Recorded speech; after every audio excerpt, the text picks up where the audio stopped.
আমি সর্বপ্রথমে মিনিট ক্ষমা চেয়ে নিচ্ছি সবার কাছ থেকে। আসলে আমাদের এই স্টেটে বসার কারণে আমাদের তোফাইল ভাইকে আমাদের সম্মানীয় স্মারকটা দেওয়া হয় নাই। হুজুর একটু।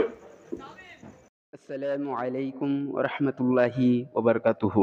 বিসমিল্লাহির রহমানির রহিম। হযরত কাঙালি শাহ রহমতুল্লাহ আলাই দরবার শরীফের বার্ষিক উরুস শরীফ যথাযথ মর্যাদায় সম্পন্ন।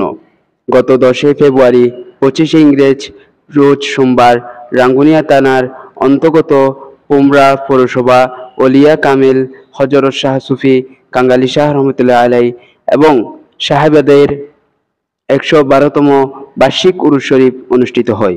মাজার ও মসজিদ পরিচালনা পরিষদের সাধারণ সম্পাদক ও মোতাওয়াল্লি ইঞ্জিনিয়ার কাজী রাশেদ সাহেব পরিচালনায় উক্ত উরুস শরীফ উদযাপন উপলক্ষে খতমে গাউসিয়া ও খতমে কোরআন এবং এলাকার প্রবাসী ও বিভিন্ন সামাজিক, ধার্মিক, মানবিক সংগঠনকে সম্মাননা প্রাইজ প্রদান করা হয়।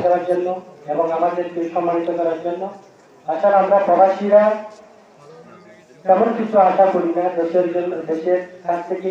আমরা সবসময় দেশের মানুষের কাছে, দেশে যে সকল প্রতিষ্ঠান রয়েছে সবার কাছে আমরা শুধু একটু আত্মসম্মান এটাই আশা করি।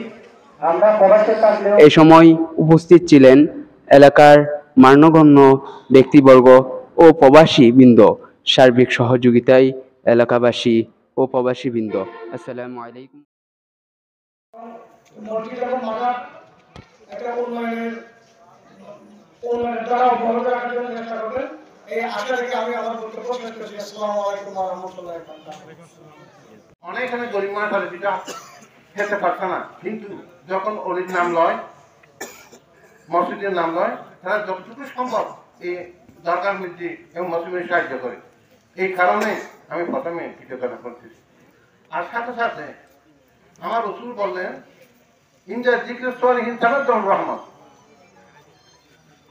তোমরা তো কুর্তিকে হজ করতে পারবে না এবং কুর্তিকে তার বেশা বেশি দান করা সম্ভব হবে না, কিন্তু তোমরা যদি আমার যে হাত বান্ধা আছে, যেমন হলো কাঙালি শাহ রহমতুল্লাহ আলাই, বদরেশ্বর রহমতুল্লাহ আলাই ইত্যাদি ইত্যাদি, তাদের যদি তুমি স্মরণ করো, ইন্ডিয়ার জিকির সোয়ালিহীন, তোমরা তাদের যদি স্মরণ করো, আমি তোমাকে নিয়ামত তারে বেড়ে দিই, বৃদ্ধি করে দিই।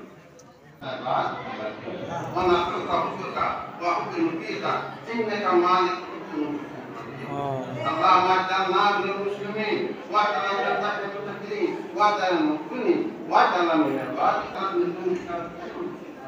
اللهم اهدنا مع بعض ثلاث من الدنيا ترتيبنا وقدرنا الى ذلك سريتنا كتبتنا شمتنا ما قدرنا نسيتنا على ثورتنا كفتان على ثورتنا كفتان على اي مطاوع رسول الله كما اللهم اجعلنا من المسلمين واجعلنا من المتقين واجعلنا من المؤمنين واجعلنا من الوارثين. آمين.